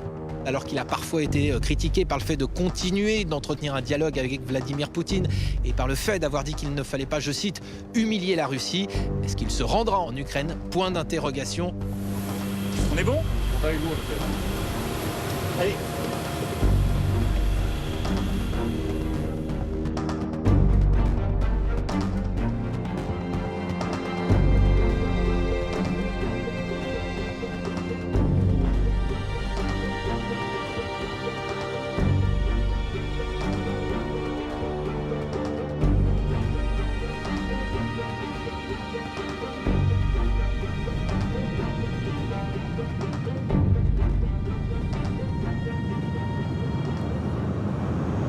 Quelle disposition d'esprit les Ukrainiens? Ils sont dans quel état d'esprit? Sur la base des déclarations de Zelensky, il multiplie là. Il est très alarmiste sur le front dans le Donbass, qui est présente comme la mère des batailles. Très anxieux sur le rythme de livraison des armes. Ça ne va pas assez vite.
C'est un vrai bivouac.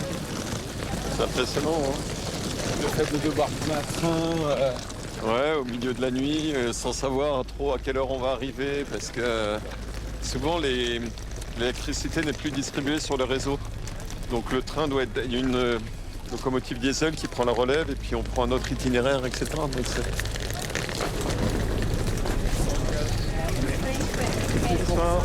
Qu'est-ce qu'on ressent dans ces moments-là? de l'émotion quand même, parce que encore une fois, bon, nous on y va et puis on en reviendra demain, etc. Mais on va quand même dans un pays qui souffre, quoi. Puis Donc on y apporte de la solidarité, on y apporte des projets, on fait ce qu'on peut, mais enfin... Anne-Sophie, tu as donné ton passeport de Théo ? Encore ? En fait, c'est le trajet qui est plus critique. D'où aussi le besoin de confidentialité. Oui. En fait, pour des raisons de sécurité, nous, on est plutôt... on fait tout ce qu'il faut sur le plan de la sécurité, etc. Mais on n'est pas angoissé par ça. On a des partenaires qui étaient plus inquiets que ce soit fuité, mais le fait est que ça a été fuité dans d'autres capitales que Paris. Ah oui, puisqu'en fait, il y a 3 chefs d'État dans ce...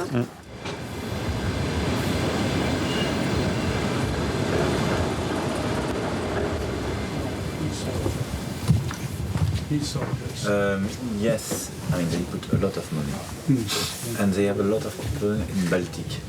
Voilà, il arrive. Bonsoir, ça va, Président. Voilà, how are you?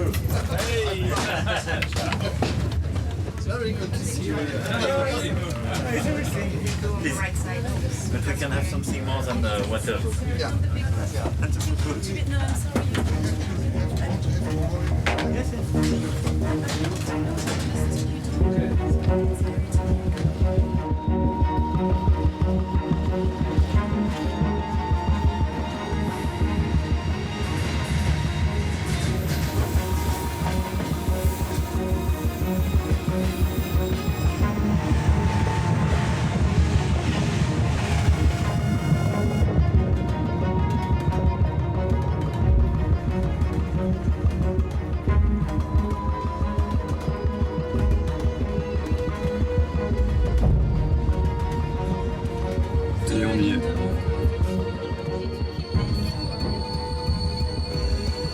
Excusez-moi, je vous interromps. Toute la délégation doit descendre rapidement. C'est une consigne. Descendre rapidement du train et aller vite dans les voitures. Je suis désolé, hein. C'est une consigne. Voilà.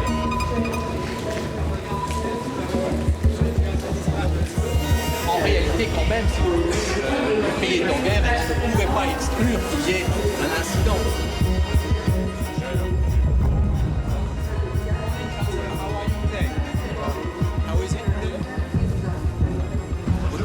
Comment allez-vous? Comment s'est passé le voyage? Écoutez, on est présent, concentré et je pense que c'est un moment important.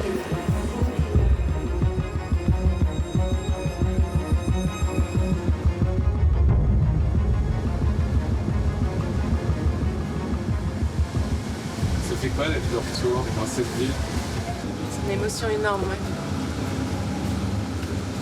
Parce que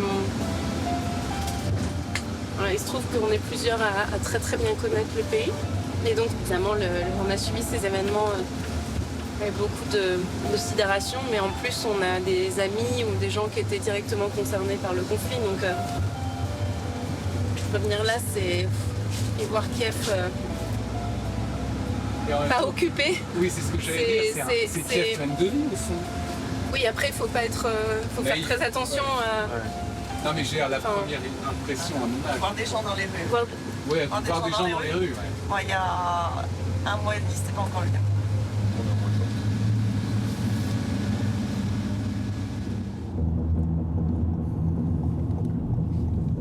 Accompagné de ses homologues allemands et italiens, le président français est en ce moment même dans les rues d'Irpin, en banlieue de Kiev. À Irpin, où nous sommes arrivés par ce fameux pont détruit, symbole du début de la guerre. Irpin, ville martyre, à 25 km de Kiev. C'est par là, souvenez-vous, que les habitants ont essayé de fuir sous les tirs des snipers russes, sous les bombardements. Ville détruite à 70%. Elle a perdu 300 habitants. C'était fin mars. Irpin a été déclarée ville héros par décret présidentiel de Volodymyr Zelensky.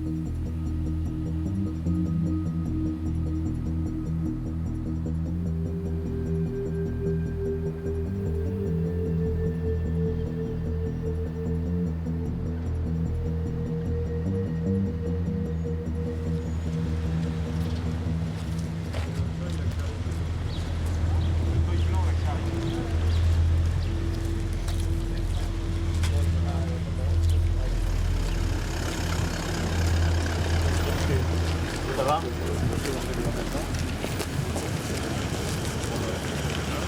Can you make the zoom? You can see the devastation. 95% of the city was evacuated. And on behalf of it was occupied. Bonjour. Bonjour. Vous vous souvenez de moi? Oui, bien sûr. Vous allez bien? On s'est vu à Versailles, n'est-ce pas? Oui, absolument. Ça change ici. Ça change. Ouais. Encore nous, malheureusement, ouais. Parce que... La dernière fois qu'on s'est vu, on avait parlé de pétrole. Et de gaz. Ouais. Mais tu vois, depuis, on a pris une nouvelle sanction. On y est arrivé sur le pétrole. C'est vrai. La quasi-totalité du pétrole russe est sous embargo, c'est ça? D'ici la fin de l'année. Ouais. Comme quoi, ça marche. Et là, en voyant ça, qu'est-ce que des diplomates comme vous dites? Grande question du pourquoi quand on voit ça qui est... énorme question. Puis on a une responsabilité opérationnelle. C'est-à-dire? Pour que ça n'arrive plus ou que ça n'arrive pas ailleurs sur le territoire de l'Ukraine, il faut qu'on continue d'être là. Et on l'est. On vient avec un premier message de solidarité, de soutien à l'Ukraine et des dispositions opérationnelles aussi, des livraisons, etc. Livraison d'armes. Et ça, c'est pour aujourd'hui. Et puis pour demain, on vient avec un propos commun sur l'Ukraine qui appartient à la famille européenne et la manière dont, au fond, on peut répondre à cette aspiration au long cours.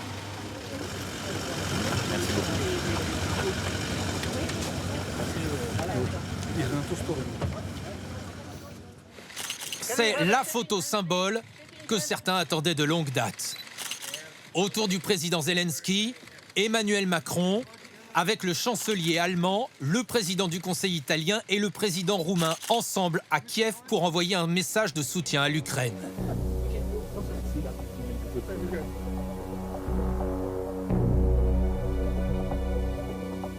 Tous les quatre, nous soutenons le statut de candidat immédiat à l'adhésion à l'Union européenne pour l'Ukraine.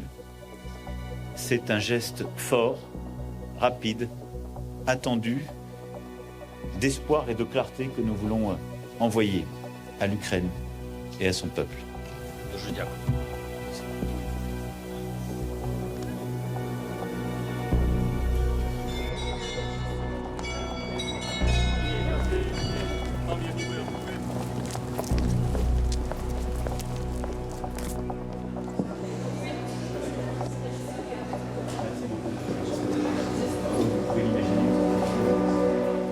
Alors, le président de la République à l'ambassade, évidemment, c'est majeur, surtout après tout ce qu'on a vécu, déménagement, retour, etc. Quand on était bloqué là, si on nous avait dit que le président de la République viendrait 3 mois après, ça aurait été extrêmement plus. Ah non, on pensait que les Russes allaient gagner la guerre, arriver ici.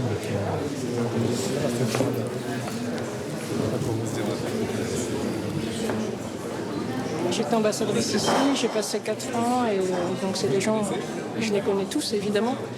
Qu'est-ce que vous ressentez comme... Je ressens le cœur qui bat, je ressens un mélange de joie très intense de les voir vivants. Pendant la guerre, j'ai eu très très peur. Un jour, j'étais en entretien dans le bureau du président de la République, il avait un appel avec Zelensky. J'avais mon téléphone avec moi et à un moment j'ai reçu un SMS qui me disait qu'il y a un missile qui venait de tomber sur la maison de Kirill, le cuisinier. Et j'ai eu très peur. Et donc là, je vais le voir.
Aujourd'hui, vous avez vu le président Zelensky pour la première fois depuis le 8 février.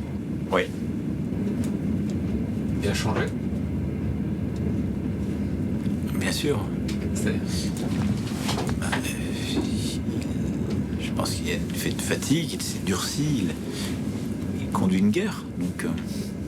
Donc oui, je pense qu'on change tous, mais ce sont des moments qui accélèrent encore. Cela, oui, je pense qu'il est plus grave. Et vous, ça vous a changé?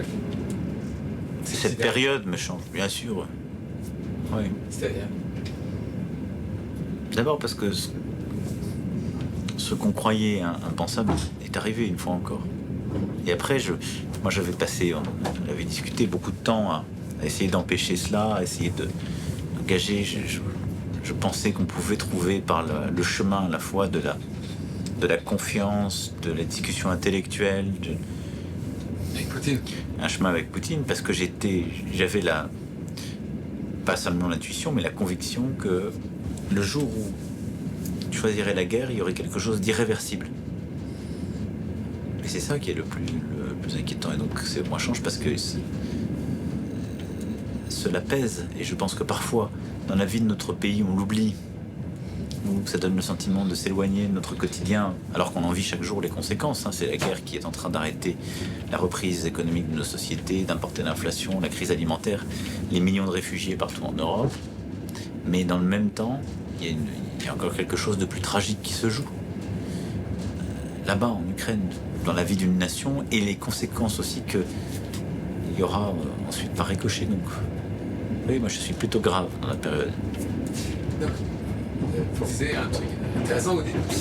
Je pensais que la rationalité, l'échange, le raisonnement avec Poutine conduirait à quelque chose d'autre au fond. Oui. Bon, ça n'a pas été le cas. Non.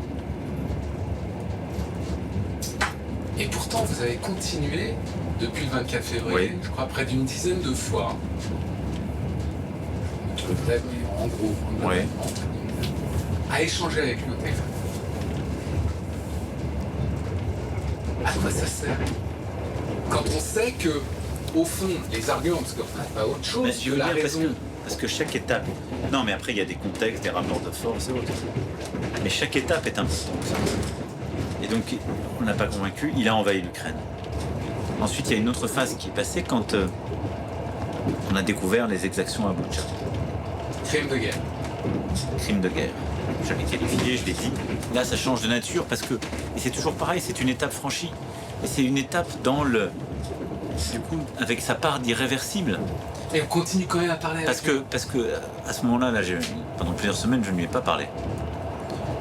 Parce que je considère qu'il avait passé un cap et que, à la fois sur le plan moral, politique, mais même la capacité à obtenir quelque chose de lui et de le rendre acceptable pour les Ukrainiens était très faible. Et je lui ai ensuite reparlé beaucoup moins, mais je lui ai reparlé sur la situation de la sécurité alimentaire, en lien avec le chancelier allemand d'ailleurs, et seul pour essayer de sortir les céréales. Voilà. Pourquoi j'ai parlé à un moment de dire il fallait pas humilier la Russie, il faut parler. Ça a fait beaucoup de réactions parce que je parlais de l'issue, je disais à la fin. Vous voyez bien. Mais pourquoi vous l'avez dit maintenant alors qu'on n'est pas à la fin? À dessein, je l'ai dit le 9 mai. Parce que monter une musique qui continue à être là, plus anglo-saxonne, consistant à dire nous devons anéantir la Russie, l'affaiblir durablement. Or ça, c'est autre chose que faire ce qu'on fait. Et je pense qu'il y a là un risque. Le premier, c'est de confondre les positionnements. Nous sommes là pour aider l'Ukraine à gagner, à protéger son territoire, son indépendance. Nous ne sommes pas là pour nous battre contre la Russie, encore moins l'anéantir. Mais en quoi ça pouvait poser un problème, cette musique-là? Mais parce qu'elle coupe, parce que c'est comme ça que se font les escalades. Les escalades. C'est-à-dire? Mais vous perdez le contrôle d'un conflit. On n'a pas le contrôle, mais vous fermez des options, vous réduisez la capacité à être utile. Pour nous, être utile, c'est les aider à résister, sanctionner pour que ça se stoppe, mettre de la pression diplomatique, isoler, mais à un moment donné aussi, aider à bâtir la paix. Si vous fermez toutes les options en escaladant verbalement, vous êtes beaucoup moins utile. Et ça peut ripper. Exactement, et s'étendre. Vous aviez envisagé l'émotion que ça allait susciter Je savais que ça susciterait de l'émotion. Mais après, moi, ce qui m'importe, c'est d'essayer d'être utile et de faire que ce conflit ne s'étende pas, que l'Ukraine puisse le stopper, retrouver le contrôle et que les Européens restent unis. C'est ça ma ligne, depuis le début. Et donc c'est aussi pour ça que je mets du temps à venir ici, parce que je veux bâtir une Union européenne. Et ne pas laisser s'installer une division Est-Ouest, pour ne pas laisser des pays au bord du chemin. C'est ça la clé. C'est comme ça qu'on tiendra l'unité de l'Europe. On peut le faire, on l'a montré pendant la crise Covid, et on est en train de le montrer là, avec des mécanismes inédits. Il y aura encore beaucoup à faire, on n'a pas fini. On a encore beaucoup à faire. Je vous sens inquiet. Ça dure. Oui, je suis inquiet, bien sûr. Je suis inquiet de ce qui va arriver à ces femmes et à ces hommes en Ukraine, et de ce qu'ils vivent. Je suis inquiet de la suite des événements pour eux et de la manière dont notre Europe va savoir tenir à la fois dans la durée et prendre les bonnes décisions, tout ça. Donc, mais nous saurons le faire. Je suis confiant aussi, je suis inquiet mais confiant dans les choix que nous ferons et la suite. Mais le moment est grave. Et cette Europe risque de s'effriter, vous pensez qu'elle va rester? Elle ne peut pas. Je ne suis pas un commentateur, je dois agir pour le faire. Donc, on fera tout pour que, au contraire, elle en sorte plus fort. Elle ne peut pas. On n'a pas le droit.